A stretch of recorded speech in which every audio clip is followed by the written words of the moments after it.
All right, we're live on YouTube, I believe. Yes.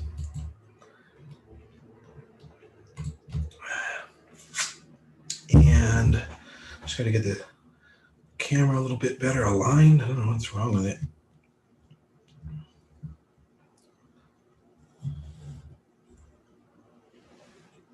That's one of the hardest things, I swear, is getting like, wow, isometric view on TikTok Live. For God's sakes, why don't they let you share a feed?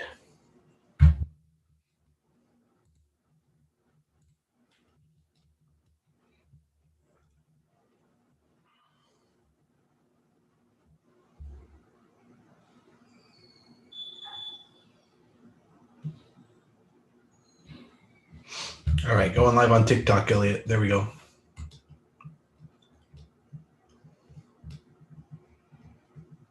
All right. Hello, everybody. Yeah, long time no see. Yeah, no, you don't have to unmute, Elliot. That was just, obviously, that was just me pushing the wrong button by mistake. All right. Well, today was another good day in the markets. Basically, it was tried to push up 3 times today and just couldn't quite continue. It wasn't a fully directional day, although many things did experience about half a day of direction.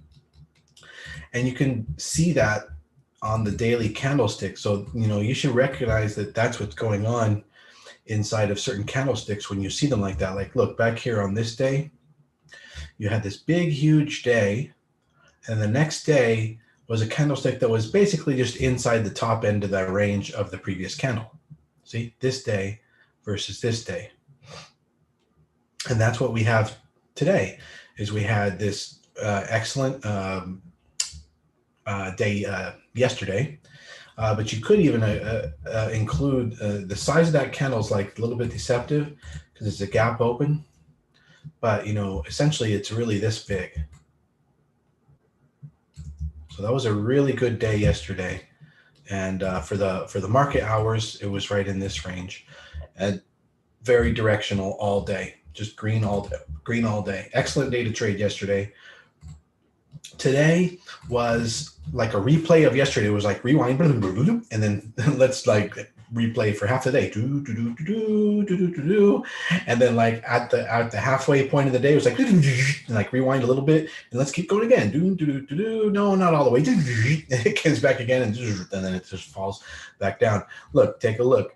So basically, we got like a triple replay of the top half of yesterday. And we made kind of like no progress. We just did a lot of more shaking out, but it was half directional compared to yesterday. So let's take a look at like on the minute chart. You'll be able to see those rewind moments kind of a little bit more clearly. Maybe I'll switch over to the 3-minute chart to clean that up a little bit.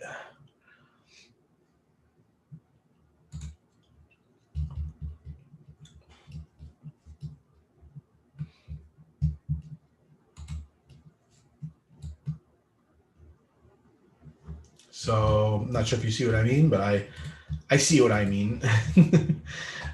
We had this day that was bullish for the first 30 minutes of the market, maybe hour. You can almost say hour, and then it just kind of stayed there and chopped there, and a couple things continued to progress. Things were still progressing throughout these points, but once it broke this pivot low area here, that's when the market started to rewind again, and you saw some things unravel. You probably saw your positions stop out.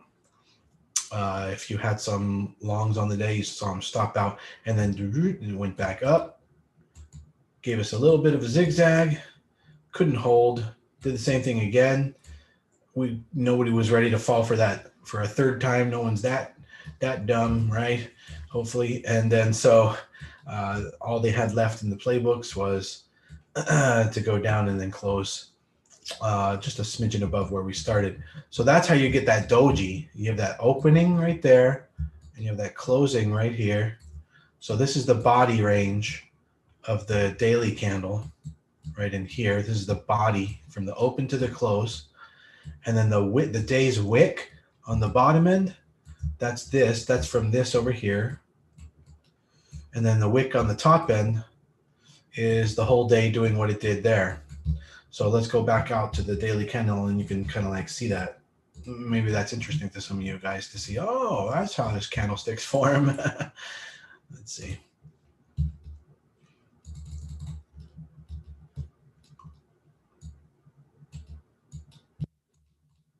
So that's it. That was today. That's exactly what I just drew. That opening range, open to close, and then throughout the day, down, and then by the end it went here, closed, and then closed, went down to a low, a little bit of a lower low, and then closed over there on the right. So, all that drama captured in one little candlestick.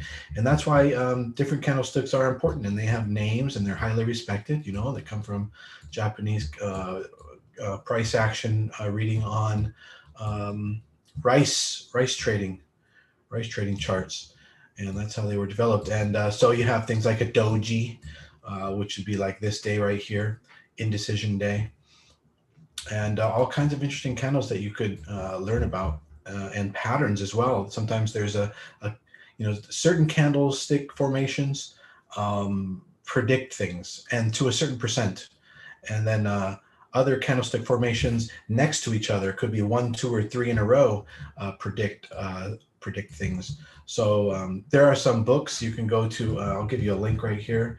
It's a chart link tree, if you know how to do link trees. So that's linktr.ee, linktree/chart trader, and on there is a section for books, and in that book section are some excellent picks for learning to read candlestick charts, candlestick patterns, and chart patterns. A lot of good books there. All right, so then let's take a look at the VIX, if that's relevant anymore. We've been below the teens for a while now, below the 20 mark for a while, which has been great. We've been able to safely hold a swing trade for many days on end, even though I would say that it's not exactly coming to fruition as soon as we wish, but it's actually in the safer side of things. Here's the 20 line. So we've had many days now, ever since we had our champagne toast below, with prices below the 20 line. And now we've got entire candles in the last 3 days forming below the 20 line. So this is pretty much a new era we've been in the last 3 days. Really, really wonderful. I hope it sustains for a long time and builds up a nice, clean, smooth market in the coming months. But the word on the street is that the market's going to be choppy for the rest of the year. And if that's the case, so far we're doing what we can to mitigate that by day trading, mostly focusing on day trading and not taking any swings. Overnight, maybe at best, but pretty much closing out your positions by the end of the day, or a very long-term portfolio, or medium-term economic reflation portfolio. Those particular portfolios you can find in my alerts in our Discord under it's either under chart traders alerts or portfolio management, and I've got the current allocation for the current perfect economic reflation portfolio allocation for you long, medium term portfolio holders.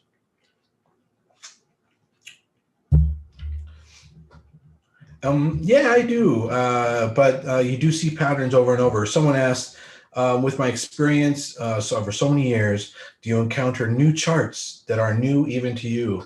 For sure. I mean, even SPY that we were just looking at, it's new all the time. And I'm always studying, learning, increasing my knowledge. You could never learn everything in the stock market, ever, in one lifetime. It's absolutely impossible. And there's 1,000 different ways to make money. So when some guy says, dude, whatever you're doing, that's fucked. You should try to do one of this other thing that I'm doing over here. That's the right way. That's not the right way. Look, there's probably 10 right ways to do each thing. And there's 1,000 things that you can do. And there's so many things you can trade. I mean, options alone, just options alone. There are so many things you can do all the way up to options level 5, just options alone. Then across the market and swing trading and scalping and high frequency trading and day trading, swinging, investing.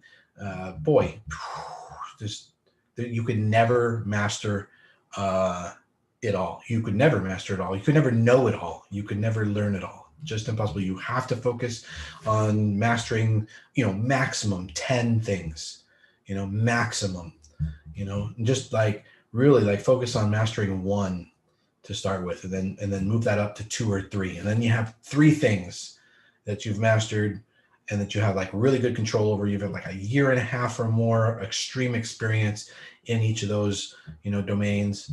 And then that should, be able to get you to be running on your feet.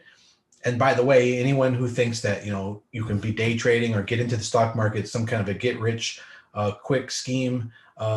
Yes, that's true. It is. It's a get rich quick scheme. But guess what? It's as equally a get poor quick scheme. So if you want to learn how to keep wealth and grow it consistently, that's a different game. So you can get rich about as quick as you can get poor, and you can get poor as quick as you can get rich. So be careful with the markets. And if you think that you can replace this with your day job within 1 year, you're dreaming. It takes a long time to get to the expert level at this. It's just like anything you need to learn, like tennis or I don't know, basketball, or it's just like anything. It takes time for you to learn how to do every little teeny thing. Just one thing, like when I mentioned, master one thing. Just to master one thing requires you to master a whole bunch of subset of things, like how to set your stops. Like you need to master that. And that's not even like a big strategy that you can actually win with. What does that have to do? It's nothing. It's just mastering stops. Like how you use your stops. How does that even work? There is so much I don't know. Like people will ask me stuff about like level 3 option stuff, like spread trading. I'm not an expert spread trader. I probably would be great at it, but I just never dove deep into that because I make tons of money swing trading naked options like calls and puts. That's my number one specialty is swing trading for about a month to 2 month time periods. Those are just they're excellent, something I'm very good at. And then there's a couple other things I'm good at from there, but I definitely do not know everything, that is for sure. All right, let me see what you guys have to ask here. And I'm going to go over some of today's trades, but let me see if there's anything. All right, Alex. What's up, Faraz? Way up in the morning. Faraz says, every day on our deer swing, we're currently in deer on a swing, and it's really testing our faith. But the nice thing is that, look at that chart, right? Gorgeous chart. So we're in deer long, and the idea is anytime it has a significant dip back to the buy line, which is like a little bit between the 20 and the 50 moving average here, to pick up some more and then sell whenever it gets to the top end of the range. And so we got in recently back here on the pullback, and it's just been crawling along. We're waiting for it to get up to the top end of the range. Not quite there yet, but what's nice is lately we've been seeing it progress on lows. The lows are making higher lows every candle. So that's good progress. Now, Faraz had some interesting observation. He says that in the last 5 days on our deer swing, It's been way up in the morning and comes back down in the afternoon. For a day trader, could you sell in the morning and then buy back at the end of day for lower cost? Yes, but here's something I want to tell you for us, and everybody, is he who adapts fastest wins. So what I try to do, if I see a pattern, I try to notice it the second time it happens. Like there's an expression when somebody does something like again, maybe they do something bad to you or something, right? Well, okay, well, the first time is an accident. The second time is a coincidence. And the third time is a pattern, right? Well, by the time the stock market notices the pattern, everyone jumps in on it and then it's obliterated and it's not a pattern anymore. So here's how I do it is, you have the first moment, right? And then the next time something happens, the coincidence, if you will, you need to recognize that that's a pattern instantly. You need to strategize against it and you need to instantly take position on it. You have to give it a try. You have to give it a try. If you're starting to notice a pattern, the sooner you can go into it and give it a try, the more it will work for you. So there's been 5 days of this now, and things don't happen 6 days in a row. So, but good luck tomorrow. Give it a try, maybe. But when you notice, but the point, the learning lesson here really is that when you notice a pattern, strike. Trust your instincts. Always try to get yourself to trust your instincts. Get to the point, not just you for us, but everybody. Try to get yourself to the point where you can trust your instincts. Listen to yourself. Listen to your, what do your instincts tell you, and then watch and see if they were good or not. And if you start to notice that your instincts are on the right side of thinking, then start to trust your instincts and just go for it. Doing things that you have an instinct for become less of a problem as you become a more skilled trader, a more skilled day trader, a more skilled trader, because you can literally throw darts. You could put me in front of the stock market, in front of a screen, let's say, and have someone else on the team blindfolded taking darts, and they could throw darts onto a wall as to what to buy, right? Whatever it lands on, somebody on another terminal puts it into a computer. They buy that stock for the day trade, right? I'm of the skill where I can turn all of those trades overall, in general, together into a profitable outcome. It doesn't matter the entry. The entries don't matter. If you want to be a winning, profitable trader, you have to master losing. That's really what the whole thing is all about. It's all about making sure you understand when to get out. It's getting in, anyone can do. And in a good market, everyone profits from things going up. It's just that you need to know when to get out. And that's partly taking profits as well. It's not just losing, but also making sure that you don't lose gains. It's all about not losing very much. That's the winning game, not losing. That's what you want to focus on. Kelly's like, I've mastered losing. I can tell you that. That's funny, man.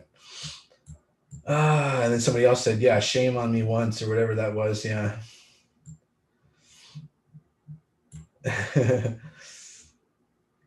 Gotta watch XLI for Oz when it shows weakness, sell deer. And then buy when it shows strength. I swing this often. So there you go. Kelly's actually been doing it for Oz. Yeah, probably 2 or 3 times. Fool me once, shame on you. Fool me twice, shame on me. Well, for sure. Yeah. And it reminds you of Corsair when it was crawling to $50. Was that today? You talking about Corsair today? $44 in the morning, I'd sell and buy back in at close for $40. Did that for 4 days till the pattern broke. Okay. Yep, good. A lot of people have mastered losing. Yeah, well, that's not what I meant. Can we look at the Roku trade today? For what the trade was today. Yeah, sure. Let's do that. All right, let's take a look at a couple of recaps. So we had Roku today, which obviously was a big green day. I believe, Kelly, you were the one who brought it to us, but if not, maybe it was Shogo. Somebody brought Roku to us, said Roku's looking good right in the morning, and we just jumped right on it. There's no problem. You don't feel any danger, jumping into something, taking a risk. Like I say, when you've mastered losing, how not to lose money. So we just gave it a shot. We jumped on board something that appeared to be really, really going up. And this is how it worked out for everybody. I'll illustrate when we got out. Let me pull up the whole day.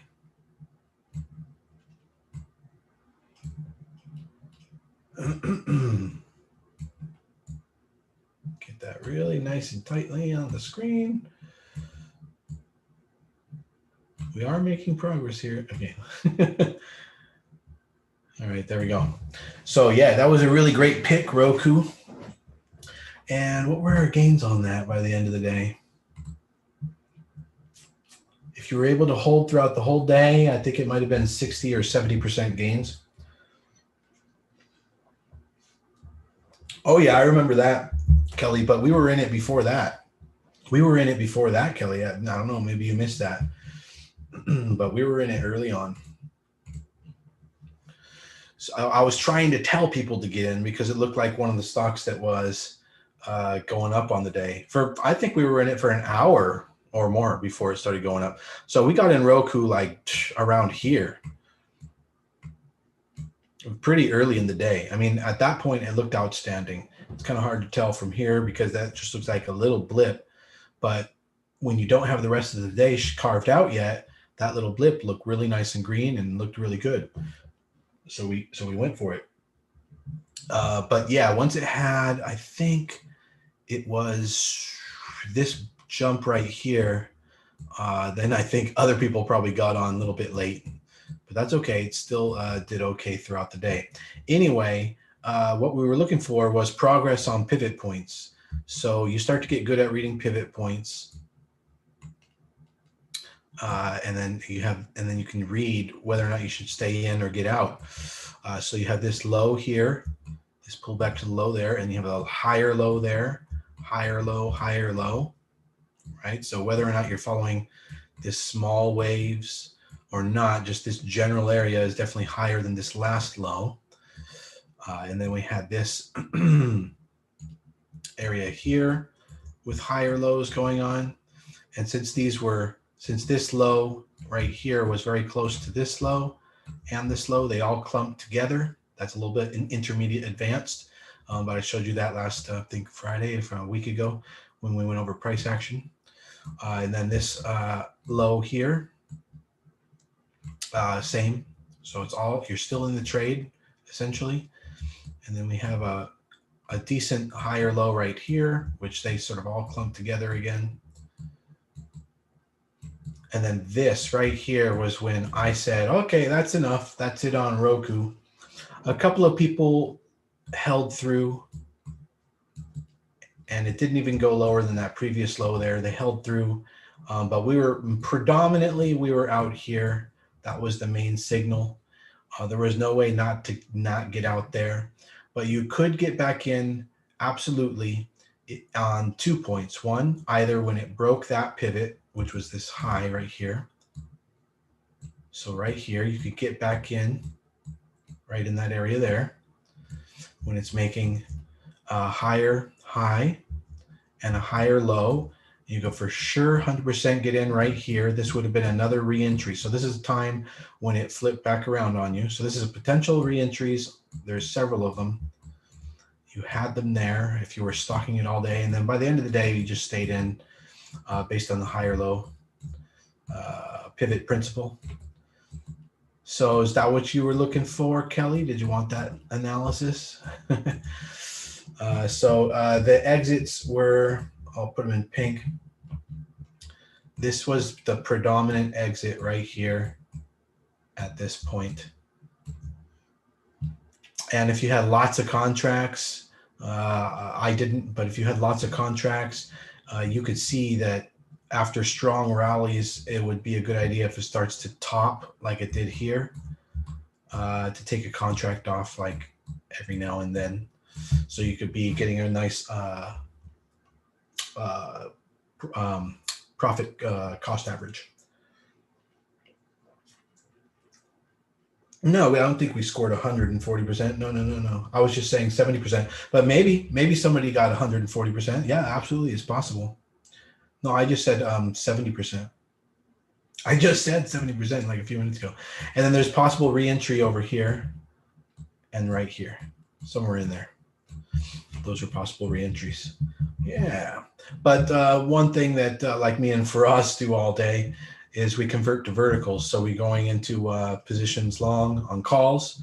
And then when we take our outs, we convert to verticals. So then when price continues for the rest of the day, or maybe by tomorrow morning, we actually do participate in that just to a like a much smaller degree, like 1/6 the degree. Cool. Yeah. And what else did we trade today? Let me take a look. So we had AU also, AU to the downside. Very important always to equally hedge your positions on the day. And I called out AU. Where was that? I think about halfway along its move. I was searching all day for some good hedges, some downside hedges. And I think right around here, I called AU entrance, and that was piece of cake. I know a couple members thanked me on that one. They needed that downside hedge. There were probably some people who got out that right down there, which would have been just fine, or took some profits down there. But then when it broke this pivot here, that was pretty much your out. So somewhere right around here would have been your all out. But that was a nice hedge from about the 12:30 in the day until about 2:30 in the day. So you had a nice downside put hedge for your portfolio. I like to have that diversified across like 5 assets though, but it was a day we were having a hard time finding anything. Yesterday we had 67 qualifying put hedges, but today we had like 1, 2, or 3 maximum. Anyway, that was a really good one. That one returned 58%, I believe. So that was also very good. I got 10 contracts on that puppy.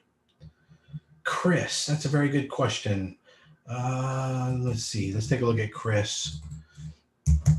Yep, that was another one. I think it was a nice hedge on the day, but it ultimately just kind of like broke even. But it was a nice hedge on the day. You know, I was glad to have it, set up and ready in case the SPY dropped hard. It probably would have activated more and helped. But yeah, overall, I think, our entrance was something around here when we noticed it. And so for this part of the day, we were in the profit zone. And then for this part of the day, we were just sort of break even. And down here, if you were still in, then you're back in the profit zone. But overall, it was a smidgen of a play, but a good hedge to have on. Also, during the day, we had a hard time finding hedges. And Kelly and Faraz, I know you guys are with me in trying to find that so you can get your portfolio balanced and you don't have to experience any rough hiccups. Well, one of the things that you can do, and I had to do it today in desperation, when I couldn't find any more hedges, but I needed the hedge and the market was way up. So let's go back to look at SPY. And I had, let's zoom back up on that. That's some other day. That was the day before. That was a beautiful day yesterday. So the market was way up here, and I just couldn't get enough hedges on. And it might have even been after this pullback, and I really needed the hedges, and it's right up around here. I know that the market was up high, but this could have worked in either case for you. When you're in nirvana zone, like everything's just so great, and the market is up and all your positions are up, the last thing you're thinking about is, okay, I need to buy insurance because this shit's going to hit the fan. I mean, you're never thinking that. It's the last thing you're thinking about. You're sipping martinis on the beach, whatever it is, margarita, and your vision of nirvana state of the market. And but however, those are hedge fund managers absolute, perfect times in which they slap on insurance on your portfolios. It's when the VIX is 17 and 16, when nobody worries about anything, that getting VIX options or SPY puts in long term, whatever, are the cheapest. The premiums are so low and everything's so cheap to buy. And then the market panics and everyone's like, oh shit, should I buy some VIX? Oh crap, I should probably short SPY. Dude, it's too late, man. You're too late. So anyway, today I was trying to find, when the market was way up high, something just in case the market started to pull back like it did. I wanted to find something while it was way up there to hedge my the deltas that I had in my portfolio. I had, like, at that time, I think 150 or 200 deltas of position, and I needed to get some kind of a downside hedge against it, but I couldn't find it. The best we found was AU, and that only provided me, I think, with like 20 negative deltas of hedge. Well, you can just buy some SPY puts. So worst case scenario, you can always buy some SPY puts, and that will give you some hedge in your positions directly tied in to SPY performance. I prefer independent bleeders and independent runners so that they're moving irrespective of the market, and the market is just providing a tailwind to them whenever whenever the market goes in those directions. But worst case scenario, you can always grab some SPY, and so that worked out for me beautifully. And I closed out my SPY puts down here and down here each time that I had slapped them on as a hedge, and that helped secure my gains on the other end of things. And when the market started dropping, I snipped those gains anyway. So I captured the gains, grabbed some losses, and then what do you think I was doing when the market was down? When the market was down here and the market was down here, it's just an instinct. like a shark or whatever. I'm just like salivating, trying to find upside hedges. What's been running all day. It's just this mindset they just go into. The market gets down to the bottom, and all I can think about is, okay, if this market goes up, how can I make sure that I benefit from that?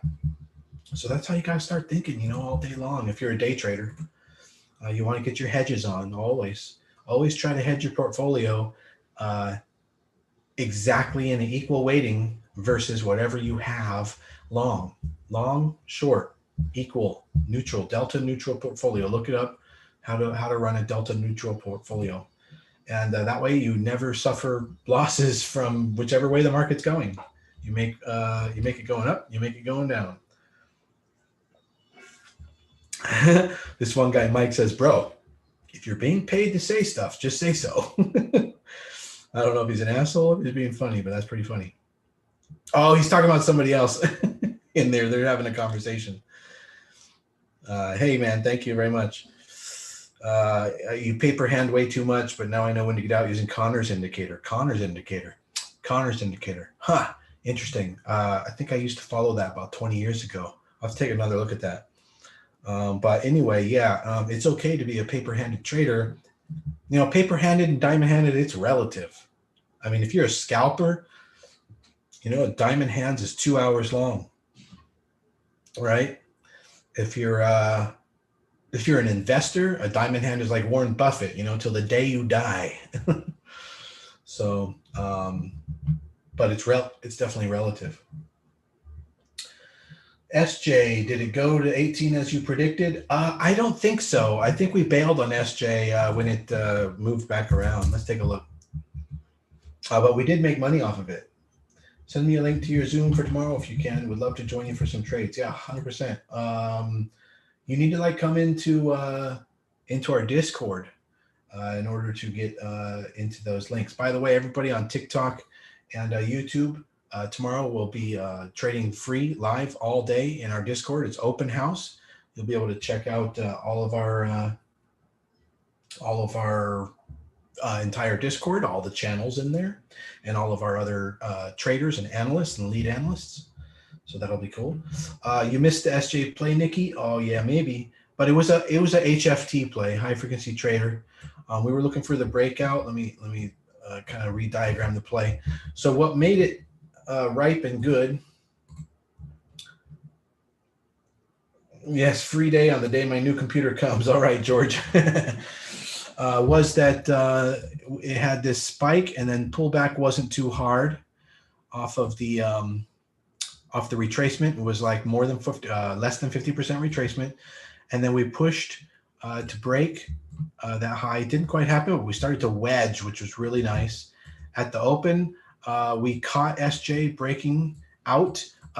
We actually made some money right away in that first minute there, but then had to bail, and then probably some of us, depending on your setup, had to get out on a loss. But no, I didn't have a loss there. That was a really quick one.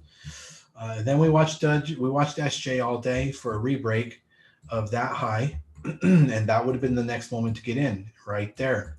So you're basically, with these momentum trades, you're looking for very low float stocks with a ton of volume, people trading it. Okay, it's like hot, it's hyped up on the day. You're looking for a bullish outlook, some kind of a pre-market high or high of the day, and then you take those breakouts. And if those breakouts start to fail and act like fake outs, it's probably because the float is too high. So you have to pick something with a less float, 5 million or 10 million share float. But in the cases where breakouts do end up in fake outs, then you can go for a geometric shape, which means like if there's an ascending triangle going on, you can start to pattern it out, draw the geometry, and then you can start planting seeds and getting into your position on the bottom end of that shape, whatever the shape is that you draw. And then on the break, then you can double your position or top off or however you want to pop it. And hopefully that will get you into a better spot. But today, yeah, we got this nice run. I think there was a halt and we had a trader in that. And then we took the unhalt pop from 17.5 to 18.5. So I guess, yeah, as a matter of fact, it did go to 18 as I predicted, 18.5. I was kind of hoping it would go to 20, but realistically, yeah, 18 was probably a good target. Is there an easy way in Thinkorswim to find out which stocks have a low float? No, and that's so stupid. That's the one thing left on Thinkorswim. Maybe there's 5 things, but that's one of the things left on Thinkorswim that they haven't brought in, is they do not have data on what the float is. Can you imagine that? With so many traders? Like, God. Like, I mean, that's just got to be pissing everybody off. It's so ridiculous. Like, how come they can't get their act together in 20 plus years and give us the goddamn float information on a stock? It's absolutely ridiculous. They're definitely doing it on purpose. Yeah, no, they aren't. They're just, I don't know, that they got their feed, they've got their programming, team, and they don't want to change things because it would mean reprogramming a whole, wing or something. I don't know what I'm doing with my money. I'm 9K in down, I think you're saying, in the last 4 months, literally making no money. Jay, send me a message, bro. I'll absolutely set you straight and give you some options and ideas of what you can do. Okay, man. Number one, I think just right away, just switch to paper trading. Fuck that. Stop losing money. And then just start to kind of like reconfigure your I don't know, your mentality on money and risking your money. But message me, okay, man? All right. Can some millionaire please buy SOS shares so I can recover? So apparently, that's what's going on in the aftermarket. SOS has been popping. Where is it now? There we go. It's went all the way up to 6. So you got a little bit of a miracle. However, it is a bullshit hype scam, Wall Street's bets type of play. So it won't last long. It'll deteriorate. But, it'll also pick up steam. So, I've already pledged to my trading group because we've been in SOS for a long time, that the next time SOS gets into the 7s or 8s, we're getting out. So I'll be calling it all out whenever SOS hits 7 or 8. But if it is taken off, I'm definitely not going to tell us to get out if it's still running. Maybe we'll get 9. Maybe we'll get 10. Let's see. But for one thing's for sure, we want out of that crap stock. SOS, that company, really made a big mistake by doing that offering recently, and turned everybody off of it. And now everybody's going to Mara instead. The E-Bond did the same thing. Yeah. Did the E-Bond do an offering? Yeah. Terrible. I do trade oil, but not like futures, just USO. For instance, I think it was end of day yesterday or the day before, I bought some more oil. That's USO for long-term position. Why would you buy oil long-term? No, I don't mean long-term. I mean like 3 months, like reflation, economic reflation.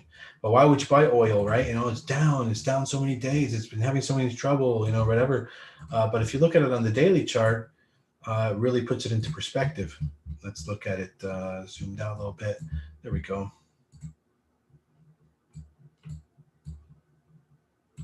You can see that oil goes up along with rates, and that now, along with interest rates and inflation, and that now is just a pullback point. It's a good point to get in. So I'm scaling into oil right now, and energy. If you look at XLE energy, energy is doing very good lately. You're in SOS at 655. Should I get out at break even? Yeah, or better. If you have a chance to get out at better. Number one, are you in SOS in shares, or are you in SOS in options? And how many contracts do you have, and how many shares do you have, Mike?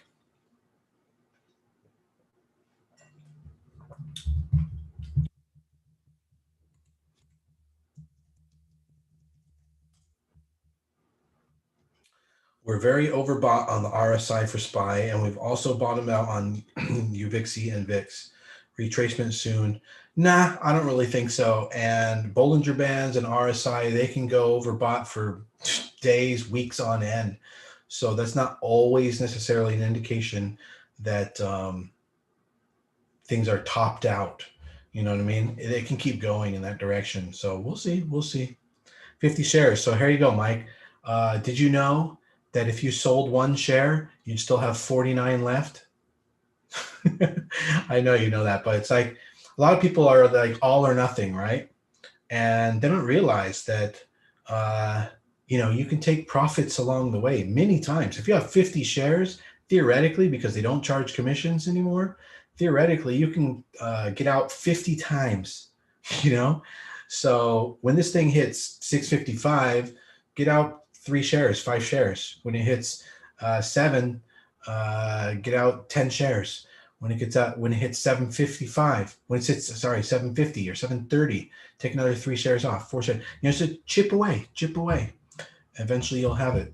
But I'll tell you this: if it traces back down to your entrance after it's progressed, get all out at your entrance. If your trade ever becomes profitable, it is a mortal sin for you to then lose any money. Because at that point, if your trade becomes profitable, you now can get out at break even. Do not ever, after taking a first profit, this is the rule. I think it's rule number 2, rule number 3.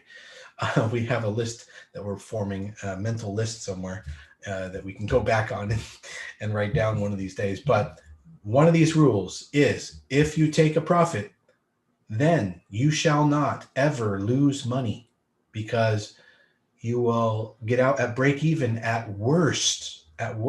So if SOS goes to 8 and you don't sell for some reason, and it goes all the way back down to 655, you've got to stop there. You should have a stop there at worst for the rest of your shares to get out at break even. Nobody should ever take a profit and then subsequently lose money that they invested. After you've taken a profit, your break even is now your stop at minimum. And I teach how you can raise it even higher and higher and higher on successive days or pivot points. It just depends.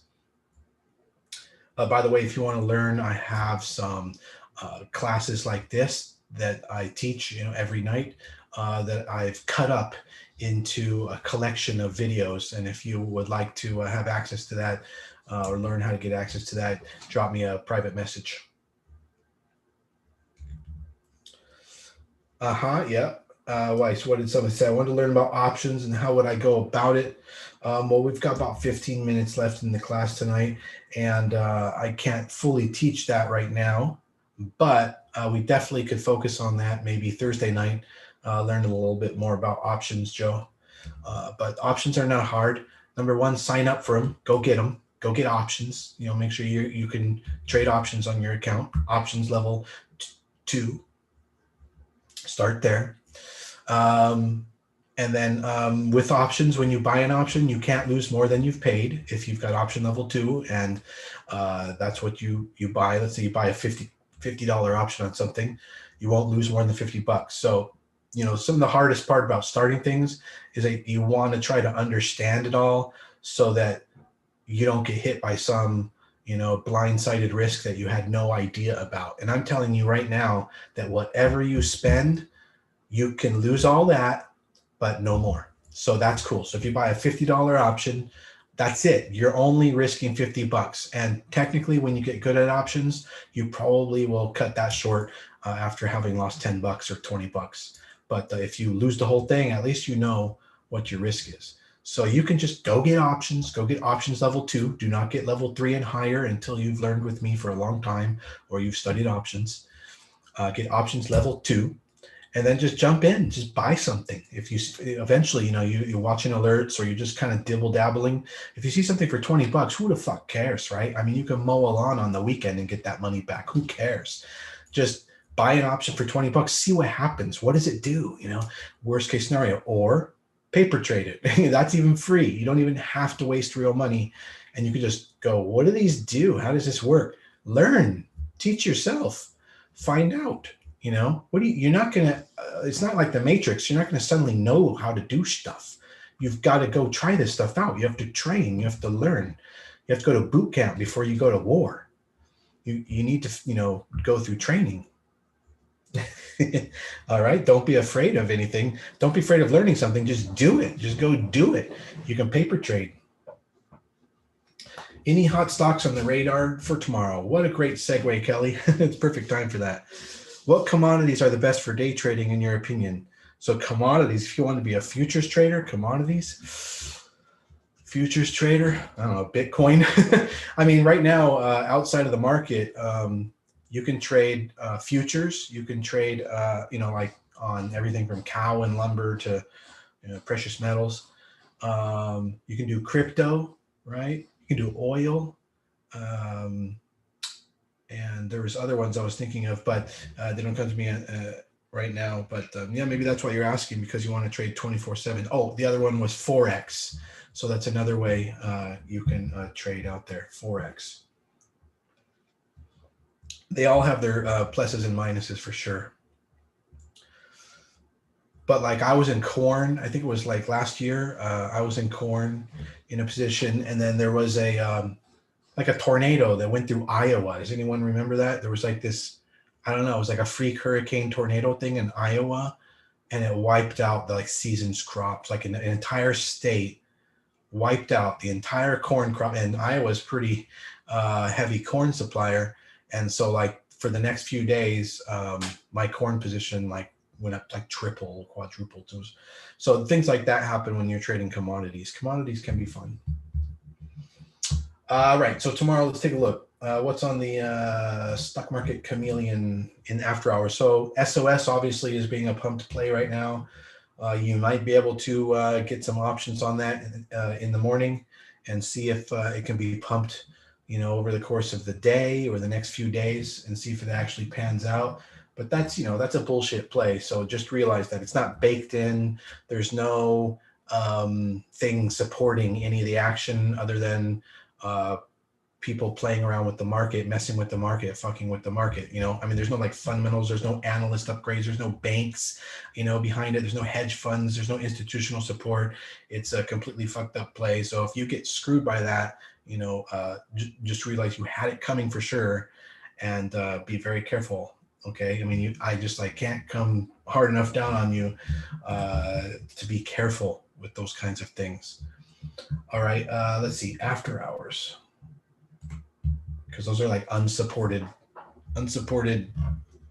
Uh, I don't know what you even call those. Sort of like it's sort of like you go to a basketball game, like GME and all this Wall Street bet stuff. It's like you go to a basketball game and then instead, like a subset of a group of you decide to go after the game and watch two of the basketball players fight, fight in an alleyway, and you guys are like throwing money in the street, it's like, who's gonna win, come on. It's like it's a whole other fucking thing going on, not having to do with what reality on the stock market is. And that's fine. It's another game. It's just that it's a whole other thing. Like if you want to learn how to trade the stock market, that's not how you trade the stock market. You're not learning jack shit. You're going to get clobbered by the stock market when it counts. That's just gambling. And that's just like, I don't know, that's a pyramid scheme. It's almost like Ponzi scheme. It's like Ponzi scheme gambling. It's like the worst of the most degenerate, criminal, disgusting behavior. But good luck. And let's make some money off of it. Hey, if I can get, oh, that's funny. SOS, somebody said, stands for shit on shit. I mean, look, I'll make money off of it, no problem. I think, the hedge fund traders, we all adapt really fast. And we made lots of money on GME. We sold at 515. We didn't hold at 515. So after hours, SOS is up. iSig is up. Let's take a look at iSig. iSig on 2.7 million volume. Just be real careful, guys. That's why I mentioned that. It's just it's ridiculous. There's other ways to make money in the stock market. You just have to learn them. You don't have to learn some dark back alley method, right? All right. So iSig normally very light on volume. For whatever reason, I don't have the news on it, but for whatever reason, popped pretty big in after hours. Was at 6.5 on the close, popped all the way up to 10. It did retrace, fall and fail, and retrace pretty substantially, maybe 50%. So let's see how that is tomorrow. iSig, ISIG. So that's definitely on the watch list right now. And then SOS, we'll pull that up real quick. You guys already know about it. Went from 4.5 all the way up to 6.3. And it's got a lot more shares now because of the recent share offering. So it's much harder to move it. It's much harder to move the needle because it takes more money now. Sort of like a split. Imagine Tesla used to be 2,000, right? And now it's, it went to 400 and now went to 800. Well, that's equivalent to it going to like 6,000 or whatever. Well, you can't expect it to go to 6,000 anymore if it does that, right? It's sort of like it's split. So, it takes a lot more to go to 6,000. 6,000 doesn't exist anymore. Your number up in the stratosphere, whatever number that is, after there's been dilution, that number isn't up there anymore. It's been diluted down. You have to bring your numbers down. So that's why AMC, for example, didn't trade for jack crap, when GME was going to the moon. AMC did not do too well. Cost did pretty good because it had a lower float. It had less number of shares. Now there's just too many shares in the pool for SOS. There's just too many for us to move it. You'd have to have millions upon millions of dollars, much more so than probably is going to happen. But we'll see. Fingers crossed. RMO, we saw that fly today. Let's see. Gainers, yes, most active. iSig and SOS, and possibly TMDI and nanometer or something. TMDI, let's see. TMDI closed at 1.8 and popped all the way to 2.5 and pulled back to 2.15. So that's a pretty decent pop. So you should be watching that tomorrow as well. TMDI, Titan Medical Incorporated. And by the way, with a lot of these stocks, the news comes out at like 7 a.m.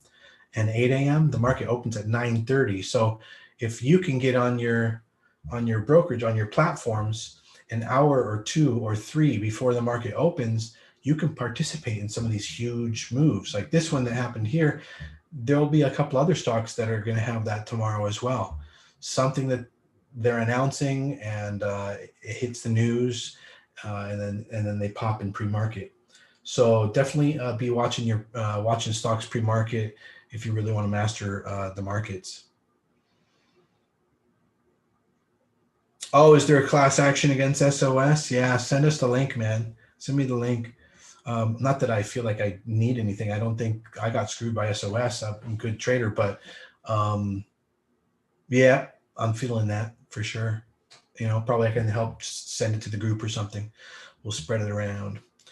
FLR coming off resistance, a lot of insider activity. How do you deal about insider buys? I don't like, insider buys. You never quite know how delayed that information is, how regular the information is. It's very difficult to judge. So that's its own, like, again, man, maybe you weren't here earlier, but I said that there's like 1,000 ways to make money on the stock market. There's another one. That's like a perfect example. Another one is moonshots. There's people who just play moonshots. They specialize in that. They might be feeding money into something for months, just waiting for that moonshot. And then boom, it goes to the moon. And, it takes like 3.5 months of it doing nothing, and then suddenly a huge pop. I don't know. I'm more of an instant gratification kind of person. I like the swing trading and the day trading. I like to be in control of like just turning my money every day. So I don't know. That's not for me. But like I said, there's 1,000 ways to make money on the market. So you could pick that one. You could be a moonshot artist. Nanometer or something. NMTR. 9 meters biopharma. They popped from 1 to 1.4. So they popped about 13%. So, and then CBAT is the final one there. But the big ones are the ones I said. So if CBAT was at like 5 and it popped to almost 6 in after hours. So there's your like top 5, it seems like, in after hours. I think iSig and SOS, maybe TMDI tomorrow. And then MUDs. Oh, yeah, MUDs. That was fantastic. Oh, let's talk about MUDs. So this morning, MUDs came on the radar, and I told everybody to start piling into it at about 10.7 pre-market. In fact, some of you on TikTok, too, were probably also here. But I don't know who did. I'm not sure if people did, but I sure did. However, what I advised, and not everybody was able to do it, and that's all right, was to get into the warrants, because warrants are sort of like the options on SPACs. You don't pay for anything above 10.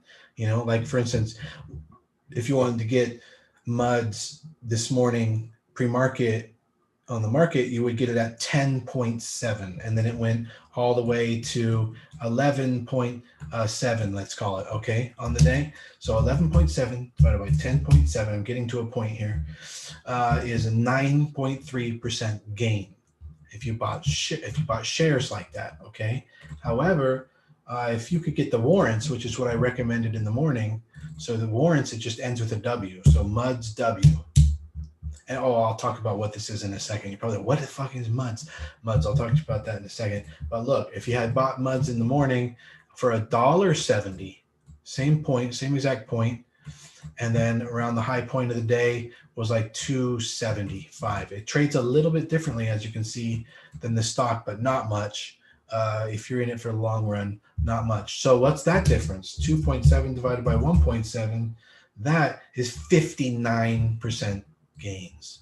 So that's what I got, 59% gains instead of 9% gains. But I did hear that certain platforms don't allow you to trade the warrants.